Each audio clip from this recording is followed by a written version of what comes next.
Dizem, olha, é bom beber uma taça de vinho toda noite por causa do resveratrol, mas os possíveis efeitos colaterais do consumo de álcool podem compensar o simples consumo do suplemento dessa substância. Tem algum efeito colateral do café que compense os benefícios do ácido clorogênico que Sim, podem ser obtidos de uma outra fonte, um vegetal suplementar, em vez de você tomar café, a cafeína e outras coisas que acompanham isso? sim, é diferente do vinho, porque o café não contém álcool, que é tóxico para o corpo. O café tem cafeína e algumas pessoas são muito sensíveis à cafeína. Portanto, o café com cafeína não é adequado para todos, não é mesmo?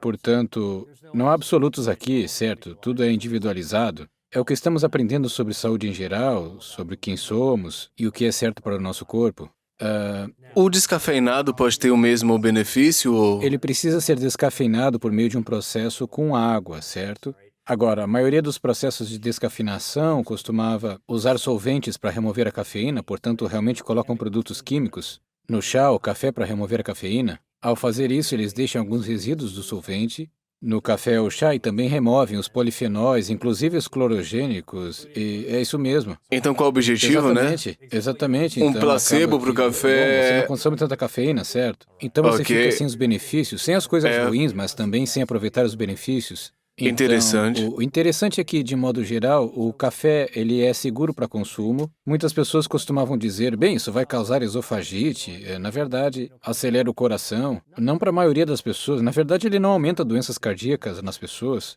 Obviamente, se você é uma pessoa específica, você é sensível a isso, tem que ter cuidado. Mas há outras fontes de ácido clorogênico também. Uma maçã por dia mantém o médico longe. As maçãs têm ácido Sério? clorogênico. E a pera também tem. A pera também tem ácido clorogênico. Portanto, eu estou tentando incentivar as pessoas a não ficarem obcecadas por uma única substância alimentar e ficarem malucas, loucas.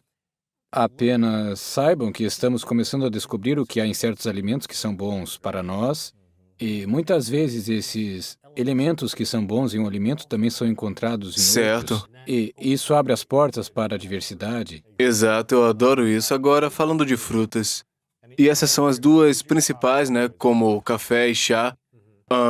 O que eu acho bem importante, você explicou isso tudo, mas falando de frutas. Antes da gente continuar a entrevista, se você sente que não está vivendo sua vida mais autêntica, que não está se direcionando ao seu propósito e não está vivendo a vida do qual seu futuro eu ficaria extremamente orgulhoso, eu escrevi um livro chamado The Greatness Mindset. E eu acho que você vai amar. Com histórias poderosas, estratégias apoiadas pela ciência e orientação passo a passo, The Greatness Mindset vai te ajudar a superar todos os diferentes desafios na vida para projetar a vida que você quer e, em seguida, transformar em realidade. Clique no link abaixo da descrição para poder obter a sua nova cópia hoje, ok? Vamos voltar para o vídeo. Como para vencer sua dieta, comer para curar, a nova ciência da prevenção e cura de doenças. Qual a importância das frutas nesse fator? Ou as frutas têm muito açúcar? Porque eu entrevistei muitos nutricionistas e eles me disseram que se você comer um pouco de uvas, sua glicose ela vai bater lá no pico. Isso é realmente saudável para o metabolismo e para uma vida mais longa? Ou como a gente pode controlar a ingestão de frutas para que ela não seja excessiva? Certo. Existe um mito por aí de que as frutas doces, o açúcar das frutas, são realmente tão ruins quanto o açúcar dos doces. Esse não é necessariamente o caso. Primeiro, os doces são apenas açúcar e outras coisas. As frutas são densas em nutrientes, o que significa que não é só açúcar, mas polifenóis, fibras alimentares e outros aspectos, pequenas moléculas e outras coisas, substâncias químicas naturais que são boas para o corpo, onde a maior parte delas de fato nos beneficia. Então, para uma pessoa comum que consome razoáveis quantidades de frutas, mesmo uma fruta doce como a manga, que é uma das frutas mais doces que eu conheço, sem problema. Quando come, ela tem um sabor doce, ou romãs, por exemplo. Seu açúcar no sangue aumentará, mas quero voltar a esse ponto em um segundo. Mas você também está recebendo todos esses outros polifenóis que, na verdade, vão atuar em diferentes partes do seu corpo, inclusive no metabolismo, para beneficiá-lo. Interessante. E A propósito, nosso corpo precisa de açúcar, nosso cérebro consome açúcar loucamente, mesmo fora dos doces, portanto, precisamos de açúcar de verdade. Se não o tivermos, nosso corpo produzirá, ok? Então a questão é, no espaço da saúde e do bem-estar, há duas categorias para as quais as pessoas gravitam. Elas tendem a fazer de algo um herói ou um demônio. E eu acho que Deus está nos detalhes. Precisamos conhecer esses detalhes e isso nos permite ser mais razoáveis. Então, para mim, comer frutas é perfeitamente razoável se você não tiver diabetes. Então, alto consumo de açúcar, picos de açúcar, ok? E se você é uma pessoa normal, não há problema, seu corpo é totalmente capaz, os picos de açúcar são uma espécie de assassinato do caráter dos alimentos. Isso realmente não importa, seu corpo deve ter um pico de açúcar e depois levar energia para as células. O que eu digo às pessoas é que um pico de açúcar é basicamente o que acontece no seu carro quando você abastece com gasolina. O tanque vai subir, certo? Mas depois você vai queimá-lo e seu corpo armazena, portanto eu não me preocuparia com as pessoas que estão monitorando momento a momento seus picos de açúcar. Isso é interessante, mas é menos importante do que em geral realmente acontece. Se o seu corpo não conseguir se livrar desse açúcar, Isso é um problema. isso é um problema. O pico não é o problema, é a cauda longa de seu corpo. Se a insulina não funciona, você não é sensível à insulina. Ou se o seu metabolismo não funciona, você não consegue absorver essa energia. Agora você tem um problema. Como é que a gente pode maximizar nosso metabolismo para assimilar os picos de açúcar na vida? Essa é uma boa pergunta. A maneira de fazer isso, honestamente, não é apenas o que comemos, mas como comemos e quando comemos. Então você... me deixe fazer uma analogia, e isso vai entrar um pouco no tópico do jejum intermitente, o qual falaremos bastante. Eu gosto de explicar o metabolismo de uma forma muito simples. Nosso corpo é como um carro. Quando você dirige seu carro, tem um motor e verifica o tanque de combustível, que quando está baixo, você vai para o posto de gasolina, puxa o bocal e enche o tanque. Quando o tanque está cheio, clique, o bocal para de bombear gasolina, coloca de volta e vai embora. E o tanque vai estar cheio. Nosso corpo é a mesma coisa. Ele é um motor, funciona, ok? E quando tem pouco combustível, o combustível vem para nós em forma de comida. O que temos que fazer é ir à mesa de jantar, o restaurante ou a geladeira para reabastecer e recebermos o combustível. Nosso combustível vem dos alimentos e nós os chamamos de calorias. Mas eu digo às pessoas, não se prendam à palavra calorias. Você não precisa contar todas as calorias que consome. A qualidade do combustível é importante, claro, falamos sobre isso. Portanto, você quer o combustível da mais alta qualidade que puder colocar em seu corpo. Assim como colocar combustível ruim no tanque de gasolina, o carro vai funcionar, ok? Mas, dentro de 5 ou 10 anos, vai danificar o motor. O carro não vai funcionar tão bem quanto se tivesse cuidado dele. É mais ou menos assim a analogia com o nosso corpo. Muito bem, então como realmente se consegue maximizar o metabolismo? Essa é a nossa forma como nosso corpo pega o combustível, o alimento, a energia e transfere para dentro de nós mesmos e em seguida permite que pisquemos, falemos, corremos, levantemos pesos, o que quer que estejamos fazendo. É isso que nosso metabolismo realmente é. Quando coloca comida na boca, isso é combustível. Seu corpo sente o combustível e produz o hormônio, a insulina. Na verdade, a insulina pega esse combustível.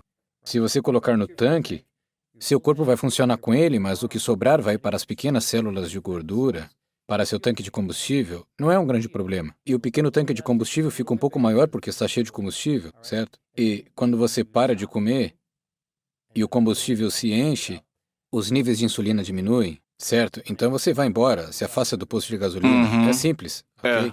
Agora, nosso corpo está preparado para que quando coloquemos combustível em nosso sistema, comendo, certo? Seja como colocar gasolina no tanque do carro, ele não consegue queimar o combustível. Ele não queima. Quando você come, não quer queimar o alimento. Certo, porque faz sentido, na verdade, quer carregar e não esgotar o que você está armazenando. Certo? É como seu carro no posto de gasolina, você desliga o motor quando está abastecendo. Descanso, né? Descanso. E então, quando estiver cheio, poderá dirigir novamente. Agora... Então a gente não deve nos mover enquanto a gente enche o tanque, né? Não deveria. Não deveria. Você pode, mas não deveria. É uma substituição, certo? Pode substituir, mas não deveria. É como otimizar o processo. Como você tira proveito do que seu corpo está programado para fazer? Bem, pense nisso. Quando você está no posto de gasolina e enche o tanque de combustível, quando o tanque está cheio, há um clique, não sai mais combustível. Imagine o que aconteceria se não houvesse esse clique. O tanque encheria, combustível sairia do tanque, transbordaria pela lateral do carro, rodas, se acumularia em volta dos seus pés e você estaria com um líquido perigoso inflamável.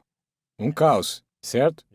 Agora, quando comemos, não temos um clicker para nos impedir de colocar comida na boca, ok? Ok? Deveríamos, mas não fazemos, certo? E o que acontece é que comemos demais. Comemos demais. E o que acaba acontecendo é que estamos colocando uma tonelada de combustível no nosso sistema. Agora, não há vazamento de comida, ela não se acumula em nossos pés.